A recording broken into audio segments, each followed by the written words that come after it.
I don't know what it is about apologists, but their desire to make light of all facts that come into conflict with their beliefs and do away with anything that might make their faith look bad is really quite absurd. Apologetics isn't honest in the sense that it wants to find the truth, the whole truth, and nothing but the truth, no matter what that truth actually is. Apologetics only wants to push a particular sectarian belief for no other reason than it makes them feel good to do so. There's this guy called Father Barron who does an apologetics channel on YouTube, and while I don't think he's really any better or worse than other apologists, he's going to serve as a good example of this absurd attempt to twist reality to make his irrational beliefs seem better, at least in his own head. So let's get started.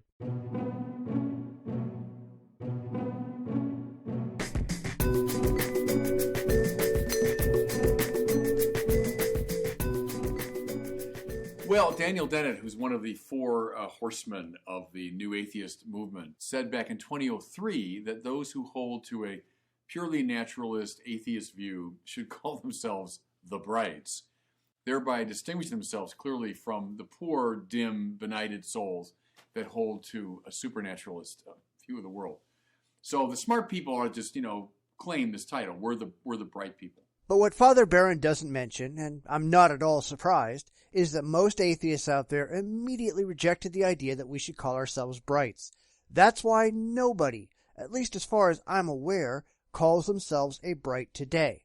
Now granted, studies have consistently demonstrated that IQ and education are inversely proportional to religiosity, meaning that the more intelligent and educated you are, the less you tend to be religious. But to point that out to the religious world at large is kind of cruel and maybe a little rude, which is why we almost all refer to ourselves as atheists. Why make the religiously delusional feel unnecessarily bad about their irrationality? Now, in support of this thesis, lots of atheists bring forward all the time, I see it on the web all the time, these statistics about scientists, who I guess are the smartest people in our society, and it's some very small percentage, believe in God. It's like 7% of scientists believe in God. So we've been hearing that for a long time. Just recently, there appeared in the online journal Salon this article by John Masterly, who's a professor of philosophy at the University of Seattle. And he's adding to this by saying not only does a small percentage of scientists believe in God, but a very small percentage of professional academic philosophers believe in God. I think it was 14%. So he's saying, now I know that just bringing forth statistics, doesn't say much about the veracity of an argument. Nevertheless, Masterly, solemnly warns, it should give pause to religious people that all these smart folks, don't believe in God. That actually ought to make a difference because all of these people who are educated and trained not only in the natural sciences, but in all manner of philosophical and logical disciplines, all find no reason to take religious claims seriously. That ought to tell you something. Well, I would say, Professor Masterly, consider me unpaused. I've written a lot about the scientific side of this thing, so I'll just say a few simple things about it. Scientists, in my experience, reading all these critiques, scientists rarely know what serious people mean when they use the word God. Almost invariably, when I read these, scientific critiques, they assume that God is some item in the universe, some big being who may or may not exist, and let's look and find out. Let's try to see if there's any evidence, meaning physical traces of this being. Is there experimental evidence, etc.? See, but this is precisely what religious people do not mean by God, serious religious people. If that's what you mean by God, some item in the universe, some gap in an ordinary causal nexus, well, then I am an atheist, and so was Thomas Aquinas. What serious people believe about God is not that he's an item in the universe that could be discovered through scientific investigation. Rather, God is that non-contingent ground of contingent existence, the condition for the possibility of the existence of the universe as such, which means the sciences, even in principle, cannot adjudicate the question of God. That's why, see, when scientists come forward and say, oh, I don't believe in God because I have no scientific evidence for God, my answer, honestly, is who cares? It makes not the slightest difference to adjudicating the question of whether God, the true God, exists. This is, of course, ridiculous. I have no idea where Father Barron got his ideas about scientists, and so far as I know at least, he hasn't produced any evidence that any significant number of scientists actually think the way that he claims that they do.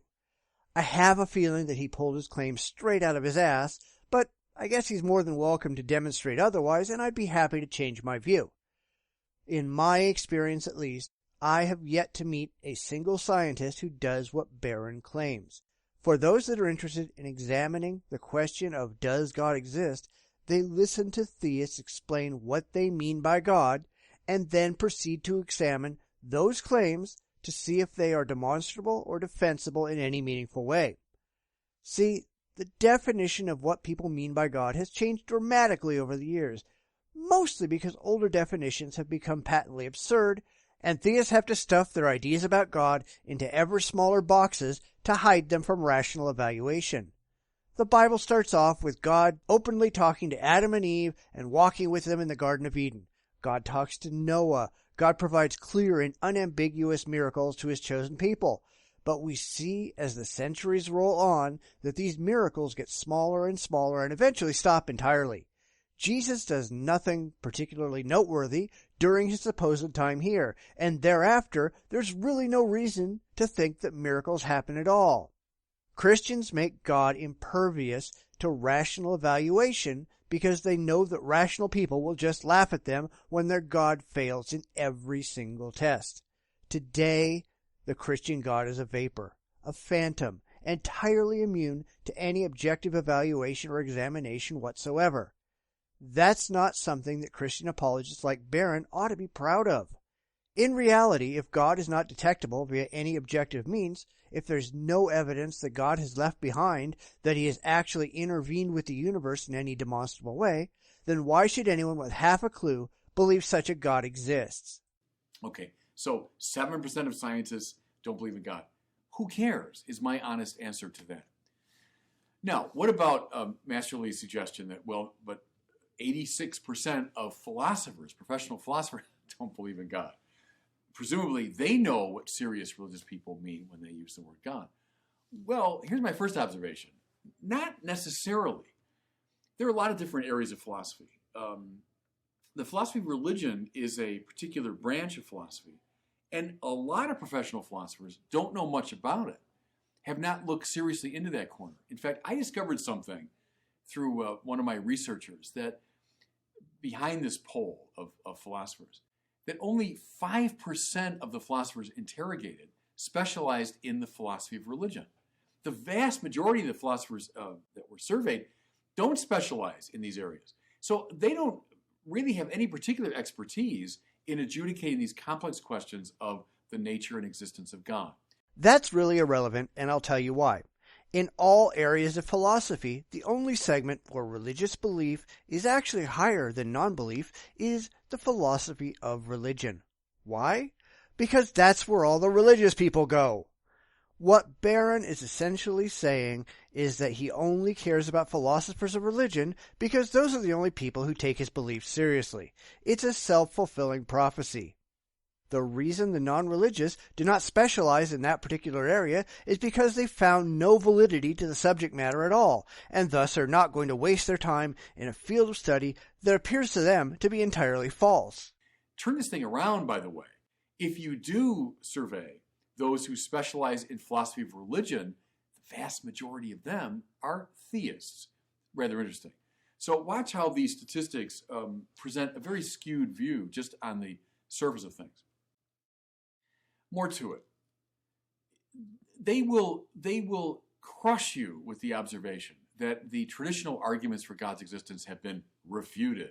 They've been dismissed by serious philosophers. Something I found in my years of studying philosophy formally and then doing my work in apologetics is when they actually bring out their arguments that supposedly refute these classical approaches, I find them remarkably weak.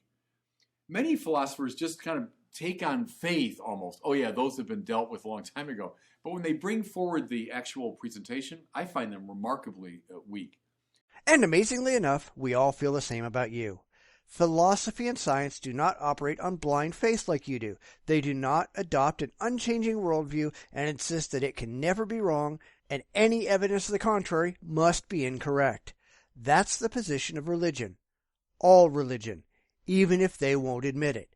That's why, when scientists or philosophers ask the religious to back up their claims in any logical manner at all, apologists simply can't do it. They have axiomatic positions that essentially say that they are right and anyone who disagrees with them is wrong, and nothing will ever change their minds. That is not something to be proud of once again. A very good example of that, by the way, is Bertrand Russell, one of the most famous philosophers of the 20th century, famous atheist. Read his treatment of Thomas Aquinas. In my judgment, remarkably uninformed.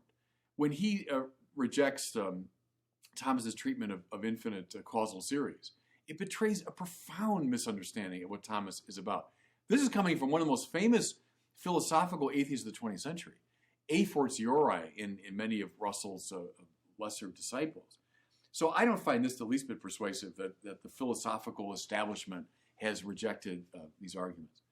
In the end, it doesn't matter what you think or believe or wish. It matters what you can actually back up with objective evidence, logical reasoning, and critical evaluation. Where did Bertrand Russell fail in his evaluation of Thomas Aquinas? Specifically, what did he get wrong? Russell took on Aquinas' Summa Theologica and in particular dismantled the cosmological argument. Whether Barron likes what Russell did or not is irrelevant. It only matters if he can demonstrate that Russell's take on the claims somehow falls outside of proper logical form or engages in fallacious thinking. Of course, Barron doesn't even make an attempt because he's just worried about how these arguments make him feel, not whether or not these arguments are valid. But let's press a little bit further. Looking at these statistics, 86% of philosophers disagree. A lot of this has to do, I think, with academic politics. All you have to do to control a philosophical department is get control of the chairmanship. If you get the chairman of a department who's an atheist, and then perhaps a critical mass of professors in a department who have atheist convictions, in very short order, you can change the whole character of that department. Think of this little coterie now of the chairman and some of his followers who are in charge of hiring, firing, and tenure. Who gets in the department? Who's given tenure in the department? It's up to this coterie. In very short order, they can change the whole nature of a philosophical department. More to it. Now you've got an atheist group in charge of a philosophy department. Whose papers are accepted? Whose theses are accepted? Whose doctoral proposals are accepted? Well, if you come forward as a young person, hey, I want to write on Thomas Aquinas, I want to write on philosophy of God, well, the faculty might say, well, we're not going to accept that proposal. So before you know it, this atheist philosophy department has now produced a whole successor generation of atheist thinkers who then perpetuate the process. Ah, yes, it's an atheist conspiracy. Of course, how could we have been so blind? Needless to say, Barron doesn't produce a shred of evidence to show that any of his assertions are true or reasonable. He just throws it out there and hopes it will stick to something without anyone asking too many uncomfortable questions. But if any of this were reasonable, wouldn't this secret atheist cabal just wipe out the philosophy of religion department where these deep theological religious discussions are supposedly taking place? What? Those departments still exist? Well, imagine that. Now, if you find this incredible, I might suggest looking very closely and honestly at the philosophy departments in many Catholic universities. Go back 50, 60 years ago. They were overwhelmingly theist. But look at the philosophy departments of many Catholic universities where you'd expect a prejudice in favor of theism. Many of those departments, if not most, have become largely atheist. Is this because all sorts of great new arguments have come forward against theism? Give me a break. It's academic politics have changed the departments into largely atheist departments. Therefore, are we surprised that 86% of the professional philosophers claim to be atheists? I'm not surprised, given the political reality. So even in academic departments where your own religion can pick and choose who gets to be a member and who does not, Catholicism is losing miserably. That says something about Catholicism more than it does about any philosophy. If those departments are becoming increasingly atheist, Doesn't that suggest that people who are already within the departments are finding that Catholic religious and philosophical arguments simply do not hold up to any rational scrutiny, and therefore are rejecting those arguments and eventually the entire religion? Isn't that exactly what philosophy is supposed to do? Examine arguments to find out if they hold up under critical evaluation? But instead of acknowledging that Christian apologetic arguments have failed, it's off to the racetrack, betting on the atheist philosophical conspiracy. Sorry, this Barron guy just is not remotely impressive. Here's a final reflection on this. There's a prejudice in our society, born of our scientism, which, as I've explained, is the reduction of all knowledge to the scientific form of knowledge. A prejudice that says newer is better, newer is truer. Well, is it the case in the sciences? Yeah, I think that's, you could argue. The sciences tend to move upward in a sort of steady, predictable way, where contemporary science is better and truer than what came before. So nobody's going to read Descartes' physics or Ptolemy's astronomy, except out of historical interest. No one's going to go back and read them for the latest insights into science. By the way, my very language there betrayed the problem, as though the latest is always better. It does tend to be true in the sciences. However, it is not true in other areas of knowledge. Take, for example, poetry. Would you say automatically Robert Frost is a better poet than Dante? Or Robert Frost is a better poet than Homer? Well, of course not. Poetry doesn't progress that way, but rather goes through all sorts of ups and downs. Playwrights today, they're necessarily better than Shakespeare. I mean, who would hold that? They don't move upward the same way the scientists do. Philosophy, I would suggest, is much more akin there to literature and poetry than it is to the sciences. Would you say, for example, necessarily, Michel Foucault is a better philosopher than Kant, than Hegel, than Aristotle or Plato? Well, of course not. No one would think that. Because philosophy doesn't move in this steadily upward direction. And that might be a failure of philosophy. The problem is that science is interested in fact, in truth, in having the most accurate view of the world around us possible. As time goes on, we learn more about reality, and that is largely what has driven religion into this kind of underground, God in an invisible box position. Playwrights do not get automatically better as time goes on because playwriting doesn't follow a demonstrably improving path. Neither does poetry. Neither does any creative field. There is no better or worse. Things come into vogue and leave public favor because everything in those fields is subjective. However, science is not subjective. It is objective. The claims of religion, the claims that there is a real God that performed real miracles and offers real consequences to real behaviors, those are all objective claims. Even though the reality of the matter is that belief in God is actually subjective, based on emotional comfort and wishful thinking, apologists like Barron insist that these things are actually objectively true, and therefore, science and philosophy are both perfectly applicable in examining the claims of religion and ultimately finding out that it's all just a load of nonsense. Now, let's press that even a little bit further. The denizens of philosophy department faculty lounges today who are responding to this survey saying that, most of us are atheists. What does that show? I would say next to nothing. Compare the denizens of philosophy lounges today in 2015 to Jean-Luc Marion, to Ludwig Wittgenstein, to Edmund Husserl, to Alfred North Whitehead, to Jacques Maritain. There's a whole slew of very prominent contemporary philosophers, thoroughly trained in philosophy and completely cognizant of all the developments in modern sciences, who are fierce affirmers of the existence of God. To claim somehow that the responders to this survey in faculty lounges today in philosophy departments have better arguments. They've seen something that these great figures in contemporary philosophy didn't see. Come on, give me a break. I hate the arrogance of a Daniel Dennett that simply wraps himself in the mantle of upright. But I furthermore hate this appeal to statistics to adjudicate the most important question in life. namely the existence of God. I would much prefer that all of us return to argument. Well, of course he says that. The evidence is against him and he has to find some way to negate it. If it said, for instance, that the vast majority of philosophers were theists, or more specifically Catholics, he'd be shouting it from the hills because he's got something that helps to support his religious claims. It's all about spin. He takes his short list of religious philosophers and tries desperately to make them look good, claiming that they were all well-trained and knowledgeable and still believe in God. This really means nothing.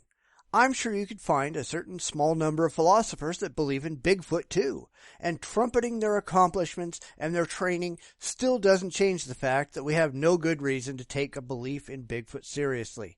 No matter how personally impressed you are by their claims, the only thing that matters at the end of the day is whether or not those arguments are valid, whether they have evidence and avoid logical downfalls, and how convincing those arguments are to those around you.